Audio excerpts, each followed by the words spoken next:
훈련의 보류, 이것도 질문 많으실 거라 생각이 드는데, 야, 예비군 훈련 보류, 예비군법 제5조 6조 본훈령 별표 5, 6에 따라 동원훈련이 보류되는 자, 다음 각호 같이 훈련의 일부 또는 전부를 보류하거나 연기할 수 있습니다. 자, 뭐? 예비군법입니다. 배열법 있습니까? 보류에 대해서? 없잖아요. 예비군법이잖아요. 그러면 학생 보류자에 대해서 전시 동원 선포가 됐을 때 동원 가능합니까?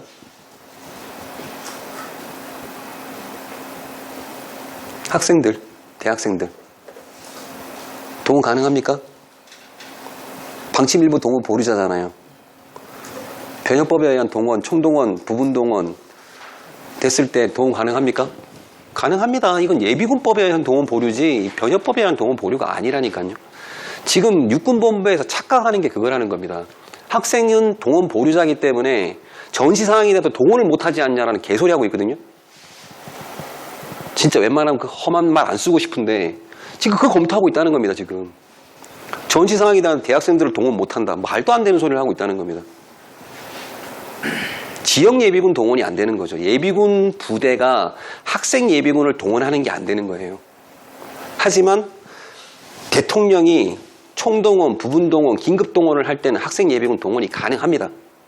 이 보류는 순수하게 예비군법에 의한 동원을 얘기하는 거거든요. 지금 국방부에서 얘기하고 있는 지금 예비군 부대가 동원을 해서 지역방위작전을 하는 것보다 현역 부대가 동원을 해서 지역방위작전을 하는 걸로 가겠다라고 방향을 정했잖아요.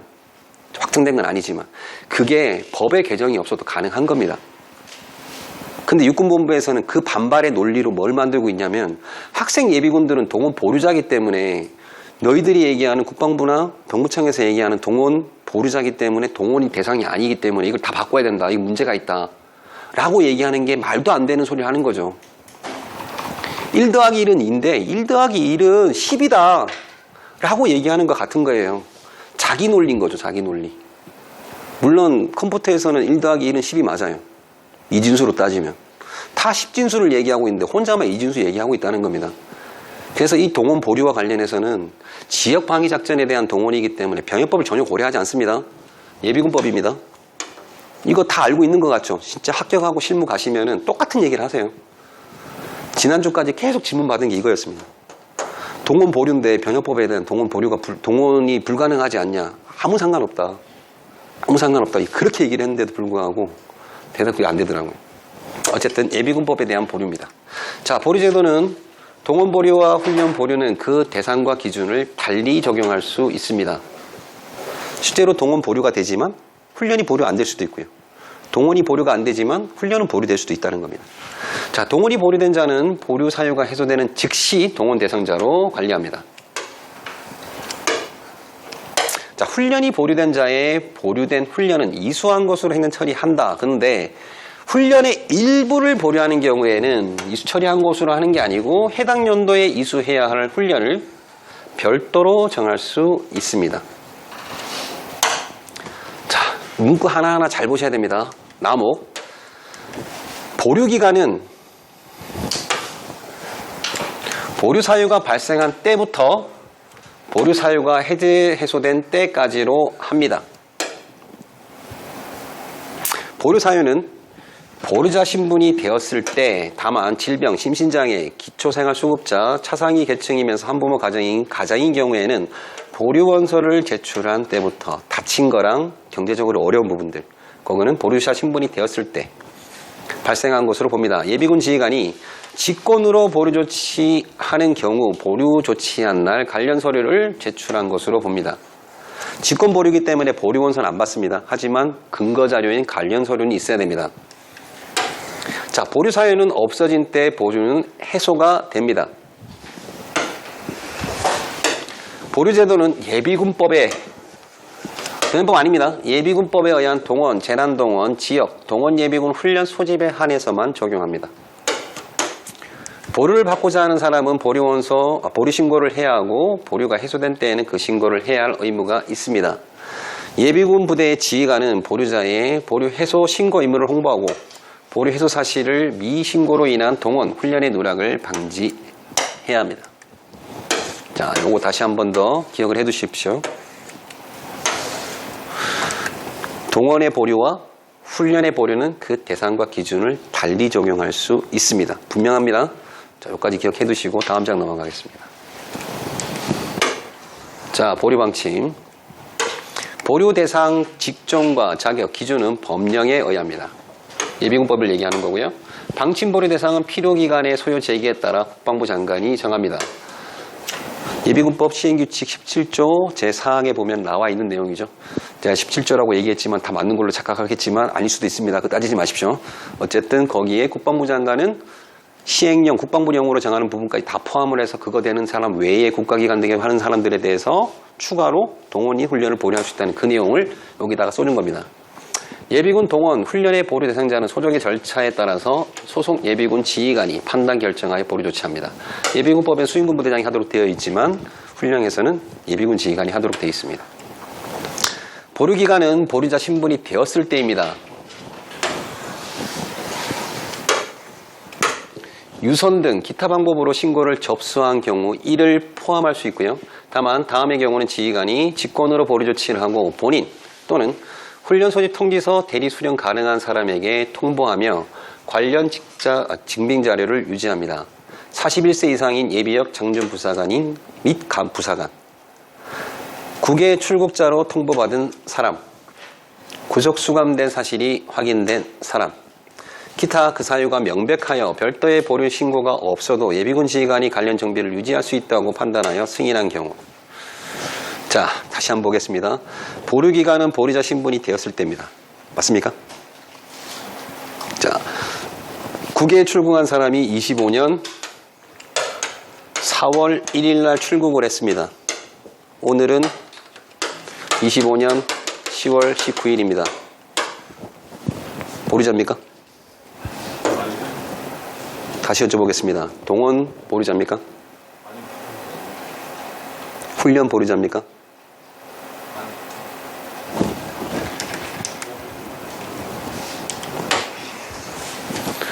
자, 과목. 동원 보류와 훈련 보류는 그 대상과 기준을 달리 적용할 수 있습니다.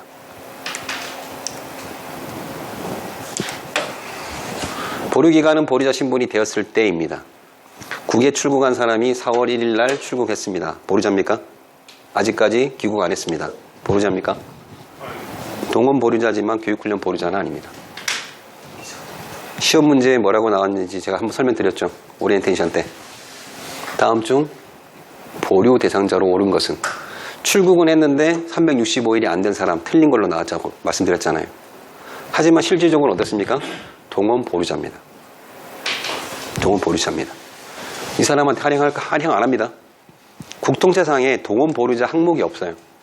그거를 대신해서 국통체 뭐라고 되어 있냐면 하령, 미하령에서 미하령 기타를 하게 되면 동원 보류자가 되는 겁니다. 그거는 출국했을 때 바로 해줘야 됩니다. 그 조치가 뭐죠? 직권 보류입니다. 국외 출국자로 통보받은 순간부터 바로 동원 보류자가 되는 거 맞습니다. 하지만 훈련 보류가 안 되는 겁니다. 그 시험 문제는 오류가 발생한 거고요. 그 뒤에도 그 오류는 계속해서 반복되고 있습니다. 시험 문제로 나올 때 우리는 어떻게 풀어야 된다?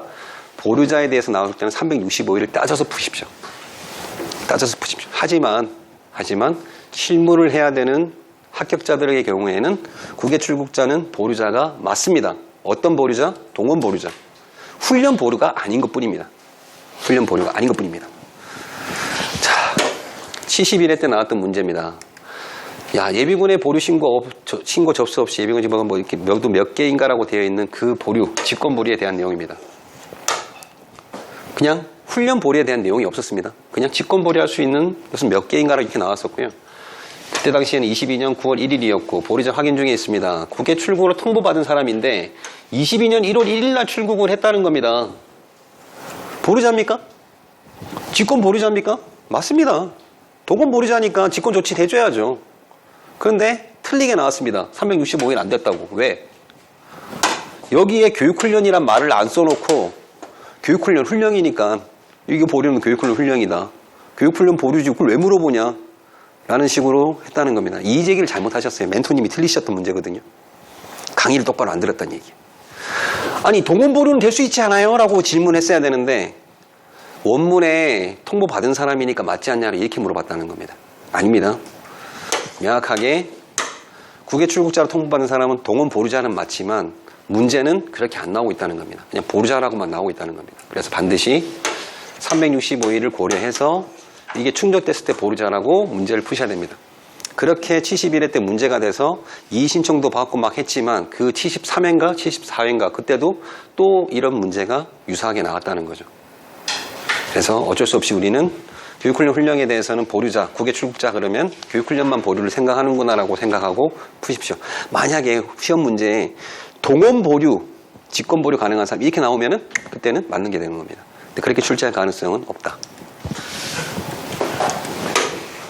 아는 만큼 보이는 거죠. 출제자도 모르니까. 자, 보류 대상자의 동원 및 훈련은 보류 사유가 발생한 즉시 보류 적용해야 됩니다. 그래서 동원 보류가 생기면 바로 즉시 해줘야 돼요. 그런데 다음의 경우 별도로 정한 기간을 충족한 경우에 대상자의 무엇을 보류합니까? 훈련을 보류합니다. 동원이란 말이 없잖아요. 그러면 동원은 법을 그대로 준용해 준다는 겁니다. 앞부분에 기술되어 있는 내용 그대로 적용해 주는 게 맞는 겁니다. 그런데 출제자들은 그렇게 안 했죠. 그 출제하신 분이 학군계 교관이거든요. 교육훈련 교관. 대한민국 최고의 권위자라고 명실공히 본인만 인정하시는지는 모르겠지만 어쨌든 그분입니다. 진짜 연구 많이 하신 분이고요. 근데 너무 많이 알아서 출제 오류를 내는 겁니다. 교육훈련에 매몰돼 있으니까. 교육훈련 교관이니까 거기 동원교관이 따로 있거든요. 동원교관하고 얘기를 해서 출제한 게 아니란 거죠. 교육훈련만 고려하다 보니 그렇게 나온 겁니다. 자, 외국에 여행 중에 체류 중인 사람은 그 기간 365일 이상인 경우 출국일부터 귀국까지를 뭘 보류합니까? 훈련을 보류하는 겁니다. 보류라는 건 동원도 있고 훈련도 있는 겁니다. 근데 중요한 거는 훈련이 중요합니까? 동원이 중요합니까? 우크라이나하고 러시아가 훈련이 중요해서 지금 그 난리를 지기는 겁니까? 두 개자 쌍방국가가 전쟁하면서 동원이 더 중요한 거잖아요. 오죽하면 동원이 안 되니까 북한 애들 막 끌어당겨다 쓰겠습니까? 그래서 훈련 보류입니다. 하지만 시험 문제에 그냥 보류 나오면 365를 따지고 푸십시오. 얘기를 하고 싶었습니다. 자, 2항. 질병, 심신장애의 사유로 그 기간이 180일 이상. 진단서를 제출한 사람은 보류원서를 제출한 날부터 진단서상 치료가 끝나는 날까지의 기간을 보류 조치합니다. 자, 진단서가 있었고 보류원서가 있었습니다. 10월 1일 날 진단서를 제출했습니다. 치료기간이 26년 4월 30일까지입니다. 근데 이 사람은 진단서만 제출했습니다. 왜 진단서를 제출했을까요? 이 사람의 의도는 훈련을 연기하러 왔던 거죠. 이 사람이 보류에 대한 걸 알까요? 규정을 모를 수 있잖아요. 180일 넘으면 훈련이 보류돼. 그걸 알고 했을까요? 그냥 모르고 진단서를 제출한 겁니다. 근데 이 사람이 이제 안내를 해준 거죠. 치료기간이 180일이 넘네요. 보류원서 제출하시면 훈련을 보류 조치할 수 있습니다. 그래서 이 사람이 보류원서를 작성을 2일에 제출했습니다. 그럼 언제부터 보류가 시작되는 겁니까? 이때부터 치료가 끝나는 이날까지를 보류기간으로 해주는 겁니다. 그 얘기입니다. 보류원서. 근데 보류원서가 진단서만 제출했는데도 불구하고 보류원서로 인정해주는 상황이 있습니다. 그거를 추가로 설명을 드리겠습니다. 자, 일단 단서 조항 먼저 보고요. 다만 피부병, 불안장애, 현역 판정, 신체검사, 검사 기준에 준한 훈련이 가능한 경우 훈련이 가능하니까 역종 변경이 없는 겁니다. 대대급 이상 부대에서 심의하여 처리하도록 되어 있습니다. 자, 동원 및 훈련 일부 보류되는 자, 방침 일부 보류자입니다. 해당 직종의 종사, 근무기간이 180일 이상인 경우로 하며 보류기간은 해당 직종의 종사, 근무한 날부터 계산합니다. 이런 것들을 잘 보셔야 됩니다. 일부 빼가지고 오답을 많이 출제했었거든요. 각급 학교 학생, 기간제 교사는 180일 또는 한 개 학기 이상의 재학, 근무 시에 보류 적용 요건을 충족한 것으로 간주합니다. 재학기간 각 학교 학칙에 의거 재학생으로 인정되는 기간은 보류기간으로 적용합니다. 다만 수업 연할 초과 복수전공, 키워드는 이겁니다. 연할 초과 복수전공, 부전공, 연계전공, 재수강, 졸업 유예, 연기자, 수료자, 유급자 등은 학생 보류 대상에서 제외하고 지역예비군에 편성합니다. 이거 왜 넣는지 모르겠는데 그냥 보류 대상에서 제외한다고만 하면 되는데 굳이 이게 조직훈련에 들어가 있는 내용을 넣을 필요는 없었던 것 같습니다. 어쨌든 어렵진 않고요. 또한 보류 적용 요건을 1기학기 적용 시 통상적으로 1학기는 3월 1일부터 8월 31일, 2학기는 9월 1일부터 2월 28일까지로 적용합니다. 학칙에 그렇게 되어 있습니다.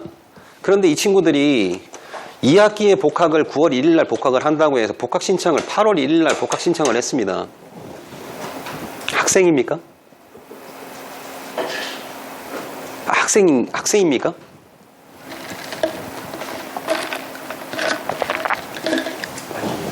학생 아닙니다. 이 친구를 데리고 와서 보류 적용해줘야 되나요? 그런데 그렇게 하고 있다는 겁니다. 대학교에서. 앞부분에 명확하게 나와 있던 거 뭐였죠? 여기. 보류원서를 제출한 날부터 해주는 거. 언제부터 누구만 해당되는 거죠? 질병, 지심, 생계곤란과 관련된 부분들. 그런 사람들만 해주도록 돼 있는 겁니다. 대학생들이 보류원서 또는 학적별로 직권 보류를 한다 하더라도 학칙에 해당되는 9월 1일이 되기 전까지는 얘들 보류 적용시키면 안 돼요. 그런데 그렇게 하고 있다는 겁니다. 그럼 일이 엄청 많죠. 어떤 놈은 8월 1일 날 복학 신청, 어떤 놈은 2일 날 복학, 그럼 매일 일하는 겁니다. 저는 어떻게 했냐면 8월 31일 날 졸업생, 학칙 어째 끝났으니까, 학기 끝났으니까 뺄 놈들 다 빼버리고 9월 1일 날 다시 확인해서 복학 신청한 애들 다 이제 끝나니까, 시작되니까 그때 날짜로 딱 합니다. 그러면 이틀만 일하면 돼요. 다른 대학들은 45일 동안 일하고 계십니다. 학적 변동되는 기간에. 왜 그렇게 하죠? 복학한다고 했다가 돈을 안 내가지고 복학 취소되는 애들도 있고요. 이거 한다고 했다가 편입하는 애들도 있고 별의별 애들이 다 있어요. 바꿀 요소가 엄청 많거든요. 그러면 일만 많아집니다. 계속 동대에서 연락이 와요. 이 사람 졸업한 겁니까? 이 사람 데려갔는데 입학한 겁니까? 계속 물어보거든요. 그냥 마지막 날 하루, 시작되는 날 하루, 딱 이틀만 일하시면 일이 확 줍니다. 그러니까 1년 365일 동안 내가 일하는 날짜는 기본훈련이 있는 이틀, 그리고 학적이 변동되는 4일. 1학기, 2학기, 2학기, 1학기 바뀌는 그거 딱 6일만 일하시면 됩니다. 나머지 수시 변동되는 것만 그때그때 확인해 주시면 되고. 그럼 일이 거의 없거든요. 근데 그렇게 안 하고 미리미리 하시면 일이 많습니다. 이거는 실무 때문에 말씀드린 거고요. 어쨌든 이렇게 적용합니다. 학칙에 의해 조정될 수 있습니다. 180일 또는 2개 학기를 충족하지 아니한 경우에는 신분과 연차에 맞는 훈련을 이수한 시간에서 제외하고 실시합니다. 각급 학교 교사 중에 6개월 미만으로 계약을 체결한 기간제 교사는 연속해서 재계약을 할 경우, 연속입니다. 끊어진 날짜는 안 됩니다. 재계약을 할 경우 근무기간을 합산하여 180일 이상 시 보류합니다. 자, 근데 6개월 미만이라 하더라도 그 학칙에 따라서 한 개 학기가 인정이 되는 경우에는 상관없습니다. 이게 원문의 내용이고요. 단서조항은 뒤의 내용이기 때문에 한 개 학기를 충족하지 않은 6개월 미만인 경우에 계약한 경우, 요거는 별개라는 겁니다. 자, 요거는 잘못된 거죠. 5항에 1에서 3항까지로 되어 있는 3항은 방침 일부 내용이잖아요. 1, 2는 뭡니까? 전면 보류자입니다. 전면 보류자. 법규 보류자, 전면 보류자. 이 사람들은 맞습니다. 충족을 못한 경우에 그 기간을 훈련 연기 처리하는 게 맞지만 방침 일부 보류자는 별도의 훈련을 부과하도록 되어 있잖아요. 그래서 3항은 아닙니다. 오타입니다. 제가 낸 오타는 아닙니다. 국방부에서 낸 오타입니다. 2까지만 해당되는 기간인데 원문에 이렇게 나와 있으니까 그대로 받아들이시면 됩니다. 자, 법규 및 방침 전면 보류자의 훈련 보류 조치는 보류기간 중 부과된 해당 연도 훈련에 한해 이수로 처리합니다. 한 해. 틀린 거 아닙니다. 나중에 보면 1차 및 2차라고 되어 있습니다.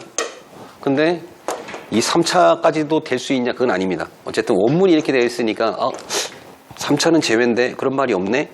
1차만 2차인데? 이런 생각하지 마시고 이건 원문을 그대로 외우셔야 됩니다. 해당 연도에 한 해가 나오면 그냥 해당 연도 한 해. 법규면 방침 전면 보류자는 소속 예비군부대 훈련 주기에 따라 훈련을 부과하고 부과된 훈련이 이수 보류 조치합니다. 전면 법규. 이수 처리는 전면 보류와 복규만 가능한 겁니다. 방침 일부는 이수 처리가 없습니다. 별도로 부과하는 거니까. 자, 1항 훈련 주기가 없어 훈련을 부과하지 못하고 법규 및 방침 보류 신분이 된 경우도 똑같이 이수 처리해 줍니다. 요거 실무에서 많이 하시는 것들이 있습니다. 대표적으로 이런 경우겠죠. 연간 훈련 계획에 1월부터 쭉 해서 12월 10일까지 훈련이 있었습니다. 훈련 계획이 있었습니다. 근데 12월 15일 날 경찰관이 된 겁니다. 경찰관이 채용이 됐습니다. 법규 보루자가 됐잖아요. 근데 훈련은 12월 10일 날 끝났잖아요. 자, 이 사람 어떻게 줘야 되죠? 해당 훈련 주기에 훈련을 부과하고 이수 처리를 해줘야 되는데 훈련 주기가 없습니다. 그런데 원문에 이렇게 되어 있잖아요. 부과하지 못하고 훈련 주기가 없어서 법규 방침 보루자, 방침 전면 신분이 된 경우에도 이수한 것으로 처리한다라고 되어 있습니다. 그 방법은 이겁니다. 12월 15일 날 이 사람이 경찰관이 되고 보류 신고를 했습니다. 그러면 지역대 전화하시면 됩니다. 지역대 전화하셔가지고 훈련 주기를 생성해달라. 그러면 임의의 보류자만을 위한 훈련, 실제로 훈련하는 건 아니고 이수 처리하기 위한 훈련 주기를 생성을 해줍니다. 그리고 그거를 이수 처리해주면 됩니다. 그 내용입니다.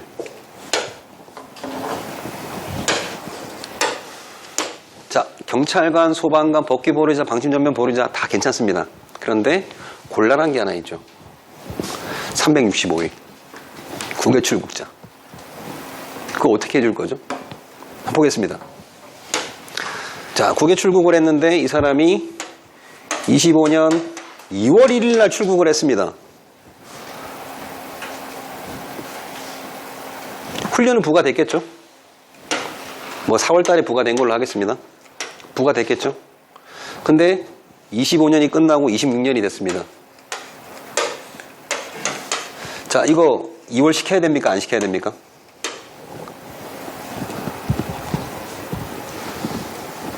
(365일이) 안 됐으니까 이수 처리 안 됐잖아요.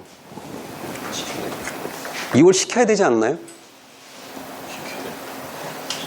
그냥 안 받았으니까 2월 시켜야 되잖아요. 맞는 겁니다. 그리고 이 사람이 2월 1일 날까지 귀국 안 했습니다. 이수 처리해 줘야 됩니다. 이걸 이수 처리해 줘야 되나요? 아니면 전년도에 부과한 걸 이수 처리해 줘야 되나요?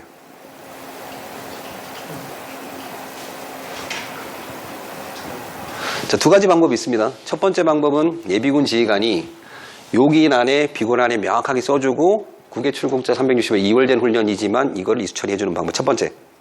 두 번째. 수인군 부대 전화해서 데이터베이스 수정 건의하는 겁니다. 전년도에 부과된 이거를 국외 출국 365일로 해서 이수 처리. 뭐가 나을까요? 후자가 낫습니다. 후자가 낫습니다. 왜냐하면 원문 기준으로 봤을 때. 그리고 이거는 통상 옆 동대에 물어보세요. 옆 동대에서 하고 있는 대로 하시면 됩니다. 아니면 전임자가 했던 대로 하시면 됩니다. 저는 이게 맞다고 보거든요. 근데 2월 훈련을 이수 처리해준다는 근거가 없습니다. 저는 이게 근거라고 보거든요. 훈련 주기가 없잖아요. 더 이상 부과할 수 있는 부과. 그래서 기존에 부과된 걸 이수 처리해주든지 그렇게 하시면 될 것 같습니다. 자, 보류 대상자가 보류 원서를 제출 또는 유선 등의 기타 방법으로 신고한 시점과 보류자 신분이 된 사이에 예비군 부대에서 부과한 훈련이 있을 경우에도 이수한 것으로 처리합니다. 좀 전에 얘기한 것처럼 12월 15일 날 경찰관이 됐지만 이 사람이 신고한 게 26년 2월 1일 날 얘기를 했습니다. 그럼 어떻게 해줘야 되죠? 이거 2월 됐을 거 아니에요. 똑같이. 그런데 이 사람이 신분이 된 거는 25년 12월 15일입니다. 요 사이에도 부과된 훈련이 있으면 어떻게 됩니까? 이수 처리 해줘야 되잖아요. 근데 부과된 훈련이 없으면 똑같이 이수한 걸로 처리해줘야 됩니다. 방법은 두 가지겠죠. 2월 된 훈련을 이수 처리하거나 전년도에 생성을 하게 만들어서 수인군 부대 데이터베이스를 수정하게 하거나. 그럼 어떤 게 더 낫죠? 행정적으로 2월 훈련 이수 처리해주는 게 더 낫지 않나요? 그런데 그러면 마항에 나와 있는 해당 연도 훈련에 한해서 이수 처리한다는 거. 훈련 주기가 없어. 부과하지 못했지 않습니까? 그래도 해당 연도 훈련 그래서 데이터베이스를 수정하는 게 더 감사를 받기 좋다고 말씀드린 겁니다. 감사 받기에는 당연히 데이터 수정을 해주는 게 여기 규정을 따르거든요. 대부분 이거 안 봅니다. 감사부대에서는. 어차피 뭐 수익물에서 잘못하다 보니까 수익물에서 그 데이터, 아니, 수행부대가 아니거든요. 그건 예비군 그 보류 조치 날짜가 그렇게 된 거니까 어쩔 수 없는 상황이거든요. 이럴 경우에는 이런 경우에도 불구하고 이수 처리를 해줄 수 있는 근거를 하나 넣어주면 예비군 지휘관들의 행정 업무가 확 줄죠. 데이터베이스 수정은 사유서 써야 됩니다. 통상 이게 감점으로 오해하시는 분들이 있거든요. 이런 경우에는 감점 안 받습니다. 전혀 고민하지 마시고 데이터 수정으로 가시면 됩니다. 그게 성과금 받는데 조금이라도 기스가 나지 않는다면 그 방법이 좋겠죠. 자, 여기까지 이해하셨습니까? 넘어가겠습니다. 자, 보류 절차. 예비군이 동원, 훈련 보류를 받고자 할 때는 보류원서, 관련 서류, 소속 예비군 지휘관 직접 제출 팩스, 인터넷 예비군 홈페이지, 예비군 앱, 관련 서류, 촬영 후 전자통신망, 문자메시지를 이용해 제출을 해야 됩니다. 그런데 보류원서가 없는 경우에는 직권이라고 했습니다. 관련 서류는 유지를 하셔야 됩니다. 다만 본인이 제출할 수 없는 경우 본인 동일 세대의 세대주, 가족 중 쌍년자, 본인의 고용주로 하여금 제출하게 할 수 있습니다. 자, A 예비군 대원은 경찰관에 채용하게 되어 보류원서를 예비군 대원에게 제출하였습니다. 소속 예비군 동대장은 제출하였습니다. 동대장은 보류 조치를 완료하고 A씨의 고용주에게 보류된 사실을 통보하였다. OX. O? O? 확실합니까? 확실합니까? A씨의 세대주에게 통보하였다. A씨의 가족 중 성인에게 통보하였다. X. 성인인데? 가족 중 성인인데? 본인에게 제출을 해야 되는데 아니, 통보해줬다고. 보류 조치 결과를.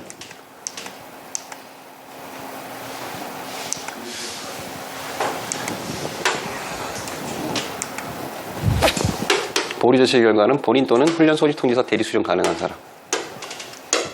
그 사람이 세가 고. 원래 통까지 있어야 되는데 통은 없네요. 근데 법에는 통지서 수령인도 있잖아요.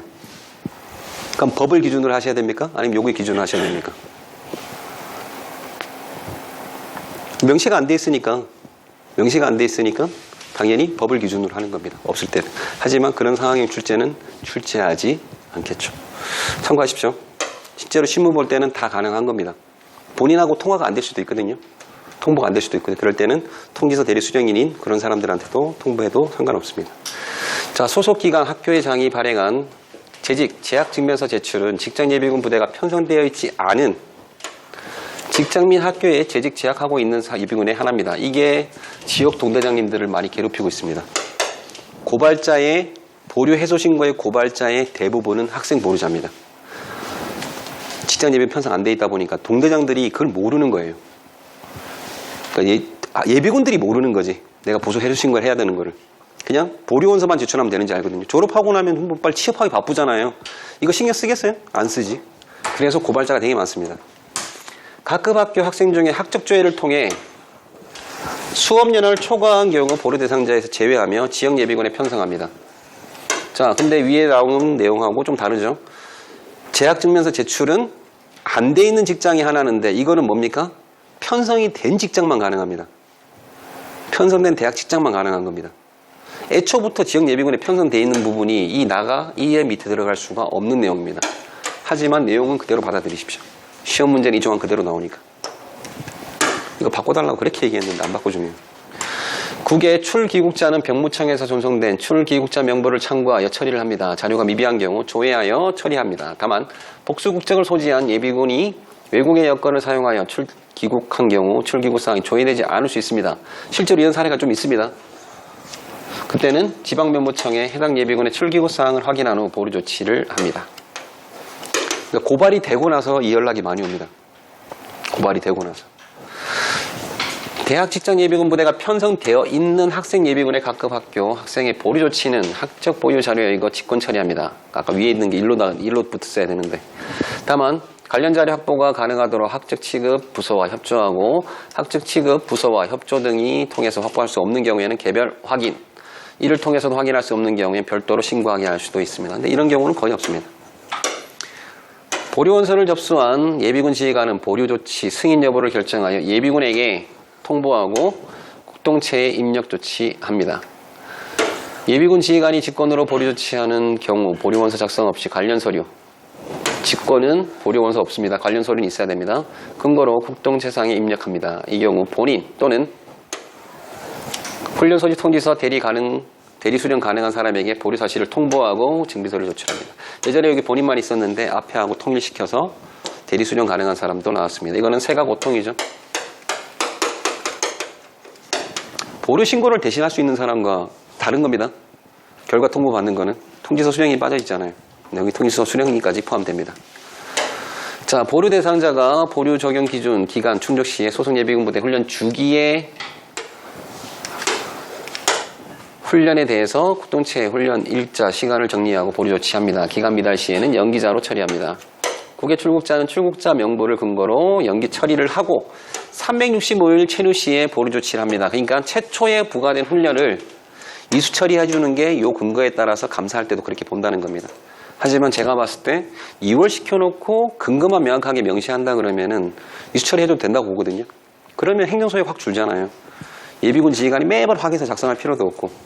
어쨌든 일시 귀국 시 국내 체류일이 14일 이내인 경우는 합선 처리합니다. 다만 출귀국일은 외국의 국외의 체류 기간으로 합니다. 자, 이런 경우가 되겠죠. 10월 1일 날 귀국했습니다. 일시 귀국. 그리고 10월 16일 날 출국했습니다. 보류 기간은 이어집니까? 연기 기간은? 국외 출국 기간은? 이어집니까? 안 이어집니까? 자, 이어지는다고 생각하시는 분과 이어지지 않는다고 생각하시는 분은 단순히 16 빼기 1을 하셔서 그렇습니다. 자, 16 빼기 1을 하면 15. 14일만 인정해 주니까 15일은 아니야 라고 생각할 수 있거든요. 근데 출국일과 귀국일은 국외 체류기간으로 포함해 준다고 했기 때문에 여기다 하나 더 빼줘야 됩니다. 왜? 빠지잖아요. 얘도 빠지잖아요. 빼기 16 빼기 1 빼기 1을 해서 나올 숫자가 14면은 국외 체류기간으로 인정이 되는 겁니다. 네? 그렇게 문제 내면 약속. 이렇게 문제 나왔습니다. 14일 딱 충족했는지 안 했는지 따지고 문제가 나온 겁니다. 그래서 되게 간단한 겁니다. 이게 헷갈리면은 2, 3, 4, 5, 6, 7, 8, 9, 10, 11, 12, 13, 14, 15. 손가락 몇 개 굽어졌죠? 14개. 14일이니까 국외 체류 기간으로 인정. 이거 빼기가 헷갈리면 손가락 쓰셔야 됩니다. 부끄러운 게 아닙니다. 이 손가락 하나에 나의 합격 여부가 달려있는데 고민하지 마시고 과감하게. 아니면 쉽게 생각하면 빼기 15가 나오면 14일 이내 인정이다 라고 생각하셔도 되고요. 이렇게 공부하시면 헷갈리잖아요. 하나 더 빼준다는 걸 기억하시는 게 더 나을 수도 있습니다. 빼기를 하나 더 해준다. 그렇게 생각을 하십시오. 이렇게 시험을 내지 9월 25일 날 귀국을 해서 10월 10일 날 다시 출국했다. 이렇게 시험 문제 나오진 않을 겁니다. 그럼 9월 달은 며칠까지 있죠? 30일까지 있잖아요. 그것도 따져야 되잖아. 그렇게 시험 문제 나오진 않는다는 겁니다. 어쨌든 넘어가겠습니다. 자, 질심. 질병심신 장애인은 180일 이상 치료를 요하는 자로서 보류원서를 제출한 날부터 진단서상 치료가 끝나는 날까지의 기간을 국동체 보류 항목에 입력하고 보류 조치합니다. 치료기간이 180일 미만인 경우에는 연기자로 처리합니다. 자, 근데 가항에도 불구하고 보류원서를 제출한 날부터 카운트 해준다고 되어 있음에도 불구하고 최초 진단서의 병명과 같은 병명 또는 그로 인한 합병증 날짜가 연속돼서 치료를 받고 이에 대한 추가 진단서를 제출한 사람 자, 이 보류 기간은 최초 진단서와 추가 진단서의 기간을 합산하여 계산합니다. 자, 이 문장 이해 가십니까? 최초 진단서와 추가 진단서를 제출한 날짜를 합산해서 해준다고 합니다. 보류 원서는 언제 제출할 수 있죠? 합산을 해서 180일 넘는 사람이잖아요. 그럼 최초 진단서는 180일이 안 된다는 얘기잖아. 진단서는 제출할 수 있어도 보류원서 제출은 불가능한 상황이었죠. 제출했다면 연기원서를 제출했겠죠. 그럼에도 불구하고 이런 경우에는 최초 진단서를 제출할 때 보류원서를 제출할 수 없는 사람이니 2차 진단서 제출할 때 보류원서를 제출했다 하더라도 그럴 경우에는 보류기간을 최초 진단서 날짜부터 해줘라라는 얘기를 넣어준 겁니다. 자, 문장은 일단 잘못 써 있습니다. 최초 진단서의 기간과 추가 진단서의 치료 기간을 합산하라고 되어 있지만 이 문장은 정확하게 이렇게 표현했어야 됩니다. 최초 진단서를 제출한 날부터 추가 진단서를 제출한 날에 진단서의 치료 기간이 끝나는 날까지로 해줬어야 됩니다. 그 최초 진단서에 3개월, 2차 진단서에 4개월, 그걸 합쳐서 7개월 이렇게 하는 게 아니라는 거죠. 최초 진단서를 제출한 날부터 합산이니까 그 중간에 비어있는 날짜까지도 보류 기간이 포함을 시켜줘야 되는 게 중요한 거죠. 그 중간에 훈련이 있으면 보류 안 해줄 겁니까? 그러니까 그런 개념이 아니라는 거죠. 하지만 문장은 이렇게 쓰여 있다. 자, 최초 치료 기간이 종료 후에 자녀 훈련 부가 시에 추가 진단서를 제출한 경우에도 똑같이 적용을 해줘라. 예를 들어서 최초 2개월이고 추가 5개월을 제출할 경우에 7개월로 계산해줘라. 잘못 만든 겁니다. 왜냐하면 치료 종료 후에 자녀 훈련이 부과되고 진단서를 제출했으면 중간에 공백이 있다는 거잖아요. 치료 기간에. 그러면 2개월, 중간에 공백 1개월, 추가 기간 5개월 있으면 총 몇 개월 내줘야 됩니까? 8개월로 계산해줘야 되는 겁니다. 공백까지 포함해서. 잘못 만든 거라는 거죠. 이건 왜? 그러면 저 상황에서는 보류 원서를 안 된다는 뜻입니까? 내야죠. 네? 내야죠. 그러면 예를 들어서 보류 원서를 추가 진단할 때 보류 원서를 제출하라고 안내를 해줘야 됩니다. 보류 원서를 제출한 기간으로부터 진단서 치료가 끝나는 날까지인데 그러니까 그 상황만 보류를 준다면 앞에 아까 말씀하셨던 훈련이 껴있어도 보류가 안 된다는 거죠. 됩니다. 여기에 나와 있던 최초 진단서의 기간을 합산해주라고 했기 때문에. 근데 보류 원서를 기준으로 네. 제출한다는 기준으로 그래서 이렇게 되어 있음에도 불구하고 이런 조건에 해당되는 단서를 별도로 조항으로 넣어준 겁니다. 왜냐하면 최초 진단서는 보류 원서를 제출할 수가 없거든요. 그래서 물리적으로 불가능한 상황이기 때문에 이것도 인정을 해주겠다. 뭐만 했다면? 진단서만 제출했다면. 그래서 실제로 학공교에서 교육훈련 교관은 진단서 이꼬르 보류원서라는 착각을 하고 시험 출제합니다. 과거의 기출문제 보면 A씨는 몇월 며칠부로 진단서를 제출하였다. 보류원서란 말이 없습니다. 다음 주 보류원서가 시작되는 날짜로 옳은 것은. 이렇게 시험 문제가 나왔는데 진단서 제출한 날짜가 맞게 출제됐거든요. 실제로 학공교의 실무를 많이 보게 되면 자기 논리에 빠져서 훈령을 좀 무시하고 출제할 수도 있다는 겁니다. 그 뒤로는 다 보류원서가 붙어서 나왔으니까 고민 안 하셔도 되고요. 그래서 요거는 좀 예를 들어서 한번 다시 설명드리겠습니다. 따라서 자녀훈련을 부과하였음에도 이거는 보충훈련이라고 생각을 하십시오. 상황이 나왔을 때 자녀훈련이라고 했을 때는 추가 진단서를 제출하지 않은 경우에는 합산하지 않습니다. 자, 중요한 건 뭐냐면 이 다항의 내용은 보류기간에 대한 합산을 얘기해 주는 겁니다. 치료기간을 합산하는 게 아닙니다. 보류기간을 합산하는 것과 치료기간을 합산하는 건 다른 얘기입니다. 요거 이해 가시나요? 보류기간의 합산과 치료기간의 합산이 다르다. 자, A씨가 1월 1일부터 4월 15일까지 1차 진단서를 제출했습니다. 그리고 5월 1일부터 6월 30일까지 동일 병명입니다. 다친 날은 1월 1일 날 다쳤습니다. 수상일. 1차 진단서 제출했고요. 5월 1일 날 2차 진단서 제출했습니다. 그리고 2차 진단서를 제출할 이때 보류원서를 제출했습니다. 보류자입니까? 보류자 아닌가요? 치료기간은 수상일부터 진단서를 제출한 날에 끝나는 날까지 1월 1일부터 6월 30일까지잖아요. 180일 충족했는데요. 왜 보류자가 아니라고 하시죠? 네? 연속하는 치료를 아니요.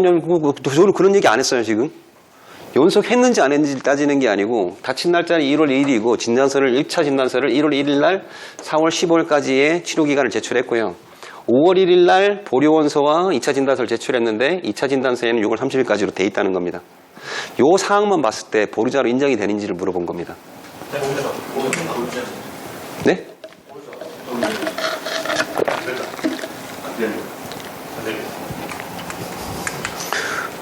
질심으로 인한 보류자는 치료기간이 며칠 이내인 경우에는 보류자로 인정해 줍니까? 지금 보류기간과 치료기간을 자꾸 섞어서 헷갈리시는 거예요. 치료기간만 보시면 돼요. 여기서는. 보류전지 아닌지를 제가 여쭤봤잖아요. 뭐만 보면 되죠? 치료기간이 180인지만 보면 됩니다. 근데 거기서 자꾸 보류기간을 더 하시니까 헷갈리는 거예요. 다시 여쭤보겠습니다. 1월 1일 날 다친 사람이 최초 진단서 제출했는데 4월 15일까지였고요. 5월 1일 날 그 동일한 병명으로 6월 30일까지 계속 치료를 받고 있어서 2차 진단서와 보류원서를 제출했습니다. 이 사람 보류자 맞습니까? 자, 그러면 이 사람이 1월 1일 날 다쳤습니다. 1차 진단서 제출 안 했습니다. 치료는 받았는데.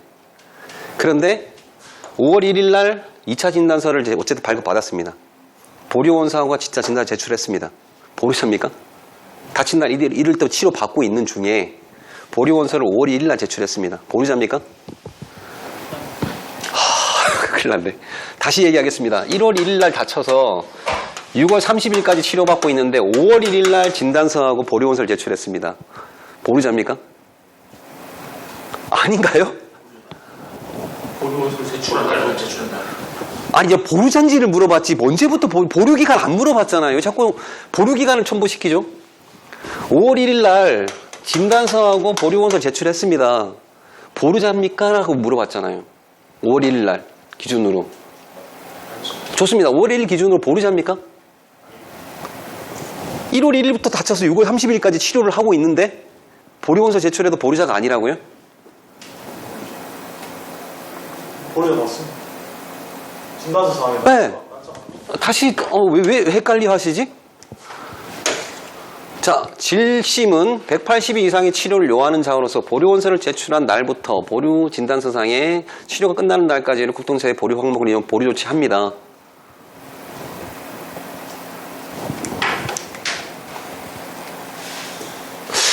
제 강의를 잘못하고 있나?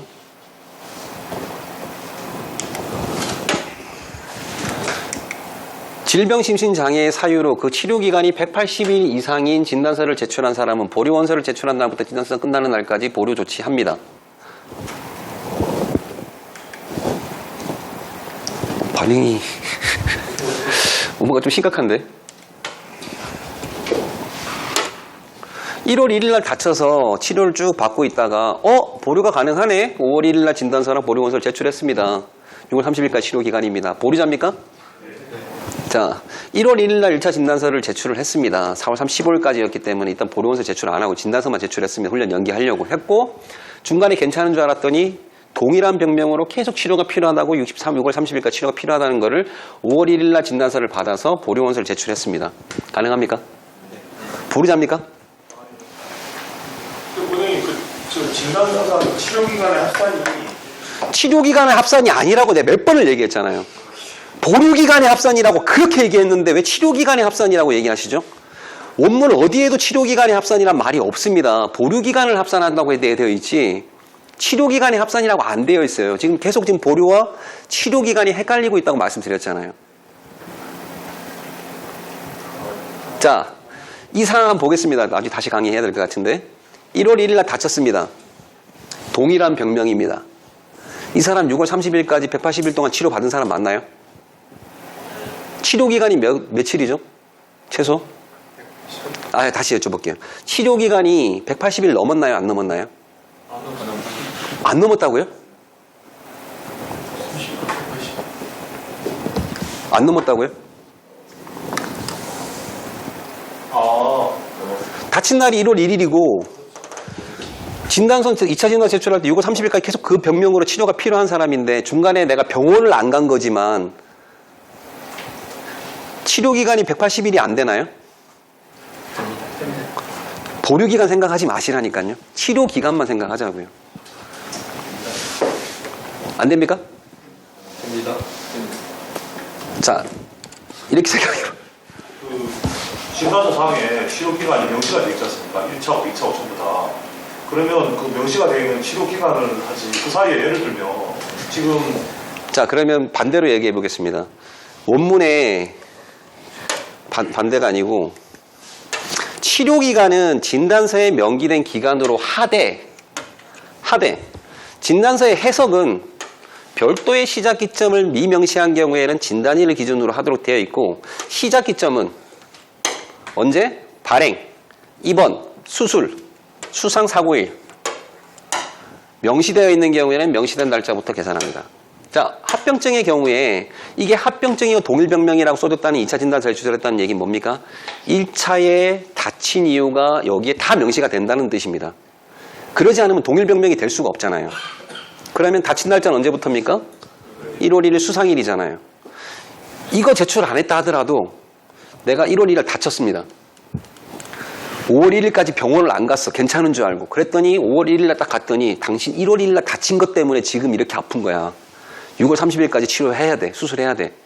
자, 그러면 여쭤볼게요. 이거 아무것도 병원도 안 갔어. 병원 안 갔습니다. 다친 날이 1월 1일이야. 교통사고였어. 5월 1일날 도저히 몸이 안 움직여가지고 마비가 돼가지고 갔더니 당신 이거 교통사고 때문에 지금 이 상태까지 된 거야. 척추가 이렇게 부러져가지고 뼈가 신경을 콱 눌러가지고 지금 이거 빼내는 수술하고 완쾌되는데 6월 30일까지 시간 필요합니다. 그래서 5월 1일날 진단서를 딱 끊었어. 1차 진단서. 수상일이 1월 1일입니다. 보류원서랑 1차 진단서 제출했습니다. 보류자입니까? 네, 뭐지? 보류자인가요? 1월 1일 다친 게 원인이 됐으니까. 보류자 맞습니까? 근데 1차 1월 1일 다치고 병원에 바로 입원을 해서 치료를 받았는데 4월 15일이면 다 나을 줄 알고 요만큼 치료를 받고 진단서 제출했습니다. 근데 안 나았네? 나은 줄 알고 괜찮은 줄 알았는데 갑자기 허리가 안 움직이기 시작했어. 5월 1일 갔더니 2차 진단서를 끄는 겁니다. 다시 여쭤볼게요. 보류자입니까? 보류자 맞잖아요. 치료기간이 며칠이죠? 1월 1일부터 6월 30일까지잖아요. 그러면 1월 1일 날부터 치료 기간 1차에 1월 30일까지도 명시가 되고 그리고 6월 달에 아파가지고 6월 15일부터 6월 30일까지 2차 치료를 똑같은 병명을 받으면 그것도 똑같이 보류가 되는 거예요. 자, 이거는 합병증이라는 것들에 대해서 지금 우리가 의료기관의 진단서를 제대로 이제 해석을 못하기 때문에 훈령이 이따위로 만들어진 거거든요. 합병증의 진단서를 제출해주거나 동일병명을 제출할 때는 최초의 다친 날짜를 명기하도록 되어 있습니다. 2차 진단서의 합병증이라는 그 개념 자체가 시작일자가 명시가 된 거죠. 그러니까 1차 진단서를 제출했고 안 했고의 명시는 중요하지 않다는 겁니다. 보류자가 되고 안 되고는 그 진단서에 명기되어 있는 최초 다친 날짜부터 진단서에 끝나는 날짜까지가 치료기간이라는 거죠. 그러니까 우리가 치료기간이라고 하니까 병원에 왔다 갔다 하는 기간만 치료기간으로 인정하시면 안 된다는 겁니다. 편법을 쓸 수도 있겠네요. 편법은 될 수가 없죠. 사고 기록서나 그 증빙이 있어야 되니까. 그러니까 뭐 우리 병원장이 1월 1일부터 1월 5일까지 치료가 필요하다고 솔직히 나중에 지심은 25일 날 30일까지 필요하다고 지금 말씀하신 게 실제로 많이 벌어지는 게 교통사고 후유증에 의한 그 보험 사기, 그게 많이 벌어지고 있습니다. 어쨌든 쉽게 생각하십시오. 치료기간만 생각하십시오. 치료기간 합산하지 마세요. 언제부터 언제까지가 치료기간이냐를 따져서 180일 넘으면 보류자냐 아니냐를 따지는 겁니다. 둘 다 보류자 맞나요? 이것도 보류자고 이것도 보류자입니다. 근데 이 경우에는 보류기간은 언제부터 해줍니까? 첫 번째 경우 보류원서를 제출한 5월 1일부터 보류기간을 해주는 겁니다. 왜? 지심의 경우에는 보류원서를 제출한 날부터 해준다고 했잖아요. 근데 이건 합병증 동일병명으로 해서 끊어진 진단서 1차, 2차를 제출한 겁니다. 치료기간은 동일해요. 그런데 이 사람의 경우에는 1차 진단서를 제출했잖아. 보류원서 제출 못하더라도. 두 번째 2차 진단서가 왔을 때 보류원서를 같이 제출해 준 겁니다. 그럴 경우에는 무엇을 합산해 준다? 보류기간을 합산해 준다라고 한 겁니다. 지금 책의 원문에 나와 있는 예문을 보면 여기에 3개월 15일, 여기 2개월. 그래서 5개월 15일을 해주는 게 원문에 나와 있는 예문이지만 그게 아니라는 겁니다. 1차 진단서를 제출한 그날부터 쭉 연결해서 6월 30일까지 전체가 다 보류기간이 되는 걸 합산의 개념으로 해주는 겁니다. 합산은 보류기간을 해주는 겁니다. 치료기간을 해주는 게 아닙니다. 더불어 자녀 훈련을 부과하였음에도 추가 진단서를 제출하지 아니한 경우에는 합산하지 않는다는 문장이 나와 있습니다. 보충 훈련은 보라고 말씀드렸죠. 1차 훈련이 되어 있는데 무불했습니다. 그러면 이거는 뭘 해줍니까? 합산해 주는 겁니다. 그럼 이 훈련을 어떻게 해주죠? 이수처리 해줘야 됩니다. 이수처리. 근데 2차 훈련이 있는데 무불했습니다. 이럴 경우에는 합산하지 않습니다. 무엇을 합산하지 않습니까? 보류기간을 합산하지 않기 때문에 이 사람은 보류자가 맞습니까? 맞습니다. 대신에 5월 1, 2일부터 보류자를 인정해 주는 거고 앞에 1차 진단서를 제출했던 그 기간은 보류기간으로 인정해 주지 않겠다는 의미라는 겁니다. 자, 이해가 안 가는 친구 같으니 여기까지만 하고 식사하시고 14시에 다시 질심으로 합병증과 관련된 강의를 진행하도록 하겠습니다. 자, 질문 있으시겠지만 식사하시고 나서 오후 14시에 다시 질문하는 걸로 하겠습니다. 이해 안 가십니까? 이거는 육군본부, 국방부 다 이해를 못하기 때문에 아직까지도 훈령은 이따위로 만들어 놓고 지금 방치해 놓은 상태입니다. 다시 한 번 더 오후 강의 때 설명드리도록 하겠습니다.